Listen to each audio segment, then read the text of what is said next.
Hello YouTube and welcome back to another FD conversion video. Today we'll be diving into the beautiful piece of glass that is the Canon FD 85mm f1.2L lens. This is an L series lens from Canon on their FD line that I'll be converting to EF mount cameras today using this Ed Mika FD to EOS adapter kit. That is these pieces right here. I'll also be like fully cinevising the thing with these little bits over here, the follow focus rings, follow focus gears, cine rings, front rings from Cine-mod lens, front and back caps. I'll also be dampening the iris with this iris grease from Cine-mod lens. And then lastly, I'll be declicking the lens as well, so for full video use. This is definitely one of the more difficult FD lenses to convert. As also, this conversion is the only one, at least of my set, that is non-reversible because you actually have to break off a little piece that's in there to make it work. And there's a couple hurdles we'll go through. We have to remount this back element and a couple other things. So it'll be a learning experience for both of us, as I haven't converted this lens before. I did just convert the 50mm f1.2L, which had a similar back element, but this is definitely going to be the most difficult one for me. And there's also no videos online, at least of this recording, of a successful conversion for this lens. So hopefully this goes well, and I'll have a video online of how to do this so other people can do it. Ed Mika does provide a really nice step-by-step PDF, with pictures showing exactly how to convert the lens, but wanted to record this for you guys so you guys can actually see in real time how this lens gets converted from FD mount to EOS mount. So other things I have here, I've got my caps, which I'll actually put back on now after I've kind of showed off the glory of this beautiful piece of glass. I'll probably keep this front cap on the whole time just to protect it as I work. On the back side of this, I've got just a regular little flathead screwdriver, which comes in handy, a small one, and then I have this Crosspoint JIS Type 00 Japanese Industrial Standard screwdriver, which is great when working on these lenses that are manufactured in Japan, because it's like a little bit different than Phillips, and you want to make sure you don't strip these screws, as they probably haven't been touched in 30 years and might be pretty stuck in there. So I'm going to get started then. Before I do, I'll just clear all this other stuff out of the way. This is the bushing that we'll be adapting the iris ring with. This will be mounting the back element inside of. This is the actual mount itself. And then this last little piece is for removing the spherical element, which is right there, which looks like you can actually remove it from the back side. Let's see, I'm going to be going through his step-by-step PDF as we go, and it looks like I was about to start with these screws actually, which are every other nFD mount. Usually start by opening up these screws. Looks like Ed Mika's actually provided a little tool here to remove the spherical element, which is this back element, from the lens. It probably would have come in handy if it's the same size for the 50mm as well. But we're going to start this off actually with just removing the spherical element. Using this tool that unscrews, and setting that aside, and then digging into the lens before we mount it back in the Ed mount back here. So as you guys might be able to see on there, there are two little teeny tiny notches. There's one here and there's one here. Okay, so you should be able to see now. This is one of them right there, this little notch just on the outside of this glass element, and then there's one right there as well. They are little notches in the threading of this lens. The actual glass is mounted inside of this threading, and we'll keep that on.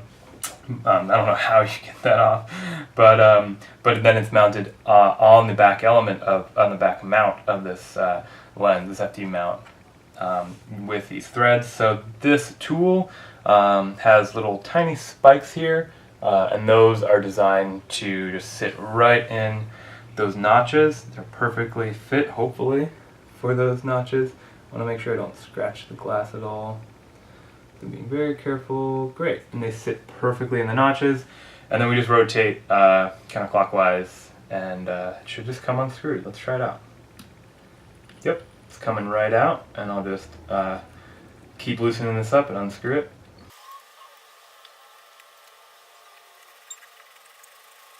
Okay, so we've unscrewed it all the way.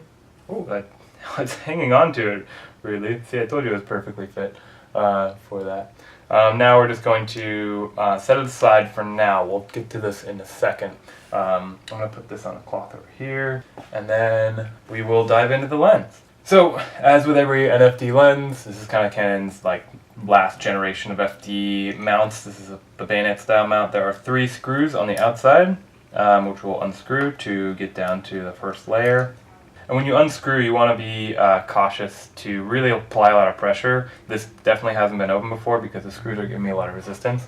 You want to make sure you apply a lot of pressure, and actually if you get stuck, sometimes what helps is actually screwing it in a little bit clockwise, almost tightening it up just to loosen up the screw a little bit, and then going counterclockwise. Okay. So we've unscrewed those. Now our next step is to take our little screwdriver from before, and we're just going to pop out the silver ring.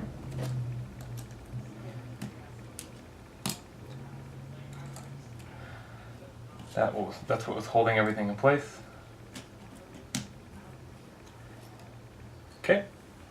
And now we're down to the second layer, which is this piece right here. Now this whole thing unscrews. It's going to want to rotate on you. That's just because there's a spring in there. And it should just come right out.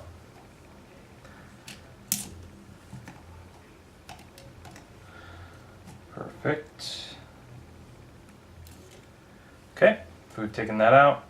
Now this we can set aside for a second.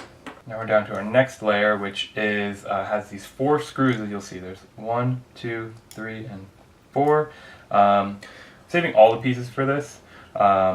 But especially, we will be reusing these 4 screws, so we'll want to keep them close by. And again, just apply a lot of pressure. I'm going to go one at a time, and I'm going to remember the orientation too. This silver screw is on the clockwise side of this pairing right here.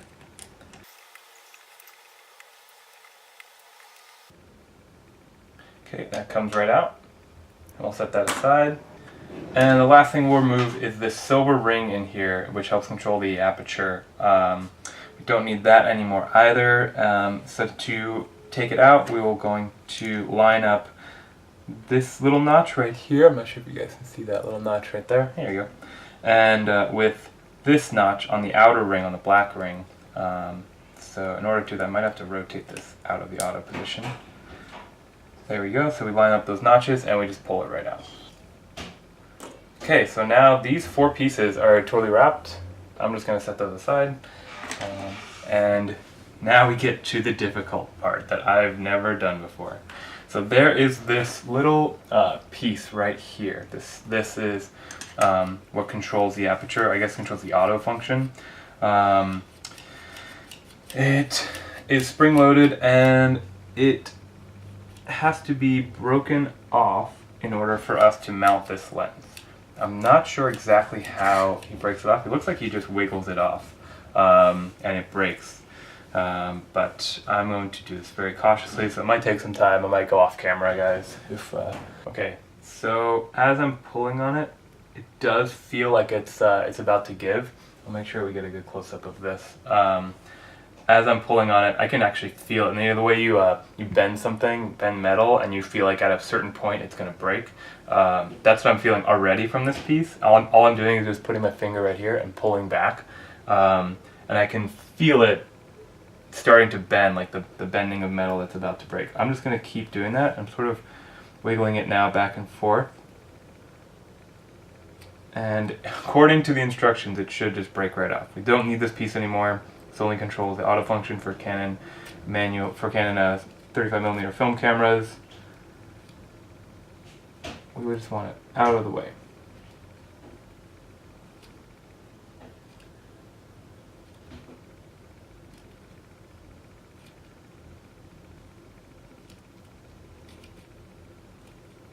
And now you can see how flexible it is. I'm actually bending it almost 90 degrees. And you can start to see a breaking point here. I'll make sure we get a good close-up of that. Right there, it's starting to break right at the corner there. And now I'm going to bend it farther back. Oh, it looks like it just came off. There we go. Just going to make sure you guys can see that. It just bent back and snapped right off. Not to any fault of the manufacturing, I'm sure it works fine when it's used on the camera, but when you apply that much pressure with leverage, it will just break right off. And it's a very thin piece right there. So that was way less stressful than I thought. Unfortunately, this means that we can now no longer reverse this. It will no longer work, at least in the auto aperture function, on Canon cameras, on Canon film cameras, FD mount cameras. But I don't care because I want to use it exclusively for EF mount. So this piece, I'll just keep it for now because I'll keep it with the rest of the pieces, but it's no longer needed. Okay, so now I'm going to set this aside actually, and I'm going to do the other difficult part, which is mounting this spherical element, this back element that we started off by removing in the Ed Traveler. So I'm just going to set down a little cloth here, and we are going to mount it in these two pieces, well actually these three pieces eventually, to keep it on the back of our lens and to achieve infinity focus and allow to basically, it's going to move as the focus moves. It's almost going to become a floating element. So basically what happens is this piece right here gets mounted inside of the Ed Traveler. I'm just going to check to make sure I have the right orientation. And it looks like with this Ed Traveler there's sort of an outside piece which is totally flush, and then an inside piece which has the grooves in it, which allow you to, which perfectly fit and allow this piece to sit in there and get nice and tight. You want with this the grooves facing towards you, so the flush part of that traveler facing down, that kind of outside part. Now here's something I really want to get on camera so that you guys don't have the same issue as me. There is a more rounded side and a flatter side. The flatter side also has another identifiable mark, and that is it has the flatter side actually the threads end and there's like a narrow ring on the top, whereas the more rounded side the threads go completely like all the way to the top. I think that's because that's the way it threads in, and that would make sense actually now that I think about it, because it essentially threads downwards like this, so the threads catch because they're all the way at the top, they're completely flush against the top, they catch the part, whereas this ring, it doesn't have the threads to catch. You would think, I'm sure you might be able to mount it the other way too, but I think that, so anyway, so this, there's a more rounded side. I'm going to get a good angle of it for this. You guys should be able to see that. There you go. You can see that the lens sort of on the edges kind of recedes into the ring, and it's more bulbous at the front. And then the flip side is just completely flat. It's totally flush. Okay, so I'm going to back out now. So there's a flatter side, as we said, and a more rounded side. The more rounded side faces inwards and the flat side faces out. Which means with this Ed Traveler, which I'll be mounting this to, the flat side with the, again, the flush side down, the flat side goes down, so it's facing, essentially it's going to be facing out of the lens. It's going to be facing towards the back of the lens. And another quick way you can do this is flat side against flat side. So this Ed Traveler has like a divot in it, which connects the second part of the Ed Traveler, where the other side is more flat and almost flush. Flat side to flat side. That's a good way of remembering it. At least that's how I'm going to do it. So I've been a good boy and I haven't touched the lens, but I'll be covering up this lens with all my fingerprints and smudges at the moment because I will have to mount this in. The way it mounts is it just sort of clicks in. You sort of connect it and then you start applying pressure and it should just snap right in there. It should be a perfect fit. So I'm kind of working my way around the edges. Alright, and that looks very good to me. That was a lot easier for some reason than the 50L. It is perfectly flush on the back, and it's also nice and tight in there.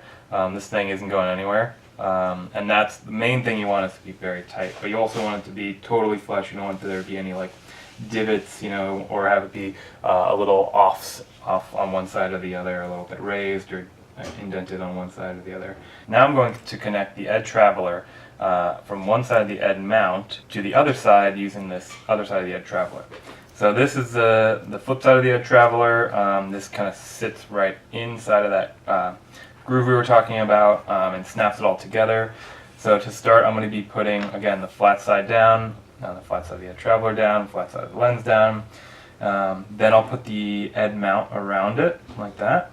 And then I will take the flip side of the Ed Traveler, and I'm just going to push this down into it so they snap together, holding the lens in place there.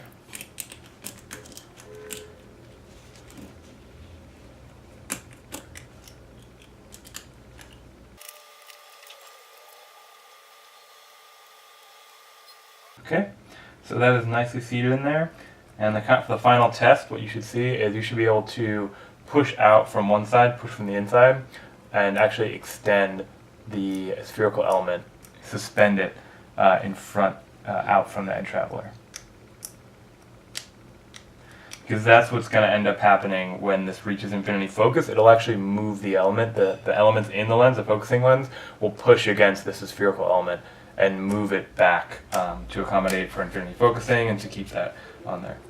Okay, so that is set. Now our Ed mount with the back element is done. I'll definitely give it a good cleaning before I mount it back on. I could always take it apart, but I want to make sure that before I put the final screws in, that'll have a nice clean lens elements inside of the lens, so I don't have to take it apart to clean it anymore. So I'll set that aside. And now we'll go back to our lens, and I am going to now declick and dampen the aperture for this lens. So this outer ring is the aperture control ring. We'll be keeping that, but I'll be taking it off just for now. So I'm going to rotate it so that way all these little leaves not line up. And then you should just be able to pull it straight out. There you go. On the flip side, you'll see a couple things as well as here. First thing you'll see on the flip side is this little ball bearing right there. That is the way that the clicks actually get applied to the lens, the hard stops. This ball bearing rolls over these little ridges right here on the flip side and actually keep it locked in place. So I want to declick this lens for video use, so I'll be taking out this ball bearing. All you have to do is just grab it. This is a magnetic thing, but you can just push it out. It's just kind of seated in there. And I'll save it for later in case I ever wanted to click it later. And there you go. Now you've declicked the lens. The second thing I want to do is dampen the iris, and that is because I want a very smooth aperture throw when, like, just in case I want to do any kind of iris tracks. I also don't want the aperture to creep at all, or if I do want to rack in between apertures, I want it to be very smooth and fluid and not be like, you know, jerky or bumpy or anything like that. So in order to do that, I got this little thing off of Cine-mod lens, this super secret lens grease. And I will be applying this to a couple of places. The first place is I'll be applying it to the bottom here, this ring that has the little green markers on it, the divots in it. I'll just go all around the entirety of that ring. I'll also be applying it to the flip side of this sandwich, which is the bottom side, which you just pulled the ball bearing off of.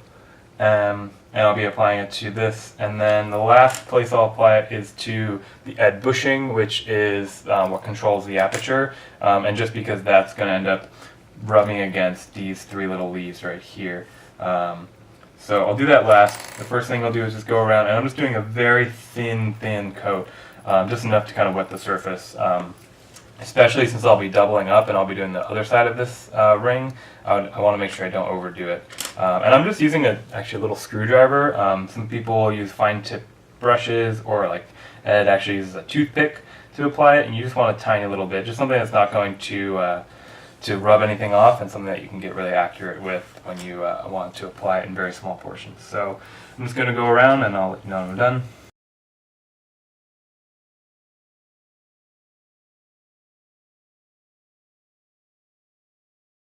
Okay, so I've done the bottom side. Now I'm going to do the opposite end of this ring, the bottom side of this aperture ring.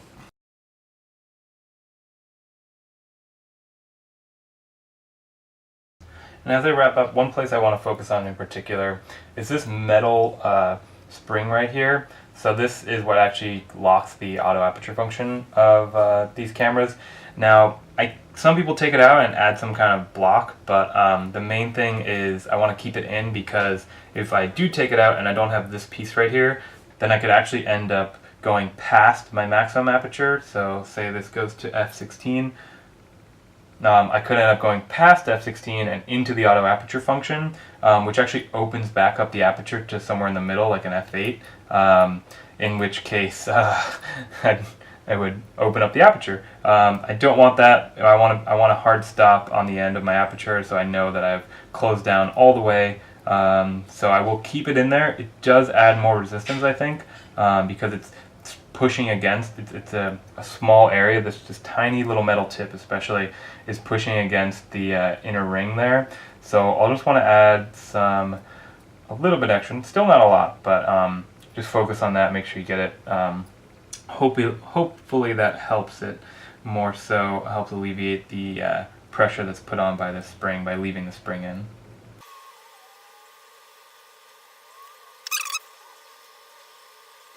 Okay, so now that that's done, I can actually apply that right now. I'm going to now re-engage the aperture control ring. I'm going to take my lens again, and I'm going to flip this over now and line up the leaves again, line up the little notches.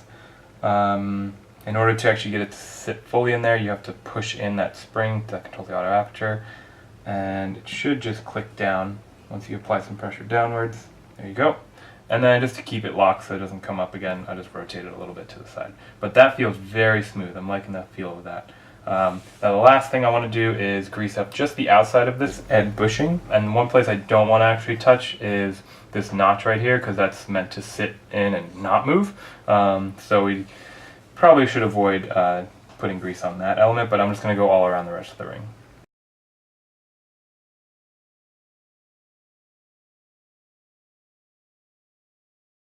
Okay, so I'm all done with this ring, and now we are ready to connect the aperture and give ourselves full manual aperture control for this vintage lens. So in order to do that, we're going to grab onto this goalpost. Usually there are two, that's why they're nicknamed the goalposts. There's just one right here. I'll make sure this camera can see it as well.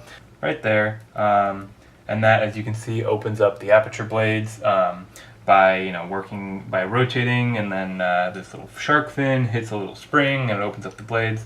Anyway, that's the mechanics. But all we need to know is we need to grab it with these teeth right here.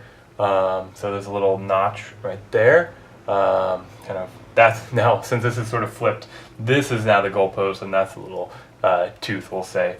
And then on the opposite side, there's a small notch right here. And that notch will be used to catch that same notch that was sticking out of this black knob before that we loosened up the silver ring from.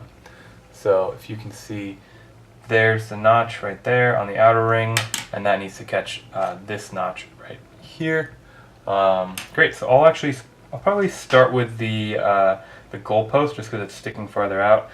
You kind of want to get them at the same time, and it looks like they're oriented about where I want them. I'm going to use my hands a little bit on this. So I'll grab the goalpost with this one, and I'll grab the notch with the other one. And now they're connected. I'm just going to wipe off my hands real quick. Got a little grease on them. Then I'm going to push down,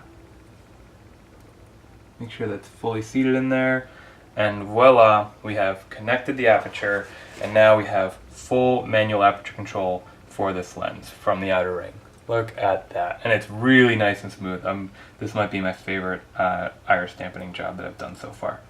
Awesome. So now that we've connected the aperture, greased the iris, declicked the lens, removed that little lever, had full manual aperture control, we now have the Ed mount ready to go because we locked that in. I'm just going to give this back element and this element right here a little bit of love, a little bit of cleaning before we get started, because it's going to be very hard to get to once I connect the two.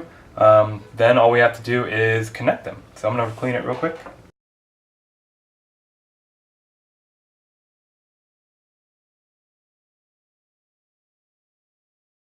Okay, that is looking very good. And now the final step is to connect it. So I'll line up those 4 holes back up with the 4 screws that we had before. They should just sit nicely. There we go. And I will reconnect them with our other screws. So I'll start with the silver one just to make sure I get that in the right spot. That's again in the smaller screw hole. It's in the more clockwise of the pairing of the two. Then I'll do the rest. Okay, so those are nice and snug, and as you can see, as I tightened it down, it actually did, because it's in infinity focus right now, the Ed Traveler is actually sticking that spherical element just a little bit out of the lens. So you can see it expand and retract as we focus to infinity. But this lens, I'm very happy to say, is successfully converted from FD to EOS. That was way easier than I thought, and I'm really glad that I could have done it with you guys so that way you can see how easy it actually is to do. I thought it was going to be very daunting, and it was surprisingly easy. The last thing, we're not done, the last thing we will do is, now that it's EF, I'll take an EF cap, put it on the back, flip it over. This is a 72mm front, but all my lenses are 77, so I got this step-up ring, the Cine ring, from Cine-mod lens. I will screw that right onto the front there, and I will add my own 77mm cap. And the last thing is I'll add follow focus gears from followfocusgears.com. This one is perfectly fit for the Canon 85 1.2L. We'll just slide it on. It's a snug fit, but all you have to do is kind of wiggle it on there and then it'll stay. I want to put it kind of right in the middle for this lens. And now we have fully cinevised and converted this lens from FD to EF for use on our EF mount cameras. So just to demonstrate, I'm going to put it on one of my cameras and show you guys how it works. Alright, so you line up this little notch right here with the red dot, pop it on, and boom, just like that, we were able to use this beautiful piece of glass, this Canon FD 1.2 85mm lens, L lens from FD to use on our EF cameras. I'm really happy with how this conversion turned out. Thanks you guys for watching. Hopefully this helps you, and if you have any questions, feel free to reach out. In the middle of this video, I reached out to Ed Mika, just on a just personal message to him essentially, with this kind of crisis of which way to mount the rear element, and he was very accommodating. He's really approachable, as am I, as are a lot of the people in the vintage lens community like Cine-mod lens. So if you guys have any questions, feel free to reach out to me. You can find my information below, and then just best of luck with conversions. These are beautiful pieces of glass, and I'm really glad that we're able to use them on our modern cameras with a little bit of help. So thanks guys for watching, and I'll talk to you later.